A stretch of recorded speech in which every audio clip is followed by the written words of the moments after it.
बात तो कर रहे थे भारतीय भूगोल की, लेकिन बच्चों के कल के पेपर में आया है साइन कॉस 0 का मान 1 है, साइन मतलब कॉस थीटा का मान 1 है तो साइन थीटा का मान कितना होगा। अब आपको यदि ये चार्ट याद थी तो आपसे बन गया होगा कि जब कॉस थीटा का मान 1 होता है, कॉस थीटा का मान कब 1 होता है, जब कॉस 0 हो, थीटा का मान कितना हो 0।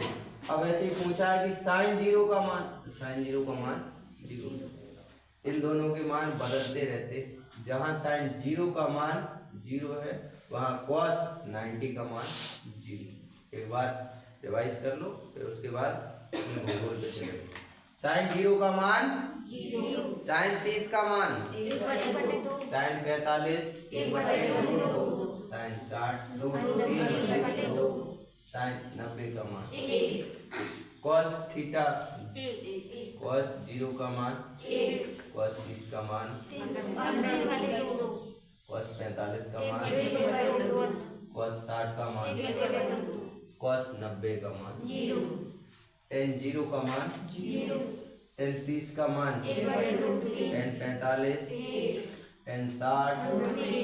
टेन 90, मतलब इसे ज्ञात नहीं कर। अब जो टेन 90 का मान है, अब इस तरफ लिखते आओगे तो उल्टा चलने लगेगा, ऐसे यहाँ चला। कॉट 0 का मान, कॉट 30 का मान कितना 60 का मान था, टेन 60 का कितना हो गया, कॉट 45 का मान, कॉट 60 का मान 1/√3, कॉट 90 का मान 0,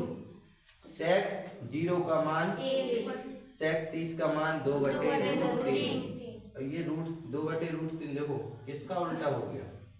60 का, या फिर यहाँ देख लो कॉस 30 का मान है √3/2 और यहाँ क्या हो गया सेक का √2/√3 उल्टा हो गया, बने तो यहीं से हैं। सेक 45 का मान 2, सेक 60 का मान 2, सेक 90 का मान, कॉसेक 0 का मान, कॉसेक 30 का मान, कॉसेक 45 का मान, अरे 1/2 नहीं है, कॉसेक 60 का मान, कॉसेक 90 का मान 1। ये याद कर लेना, जिसके अभी एमपी पुलिस के पेपर हो और आगे कोई भी पेपर हो उनके लिए महत्वपूर्ण है।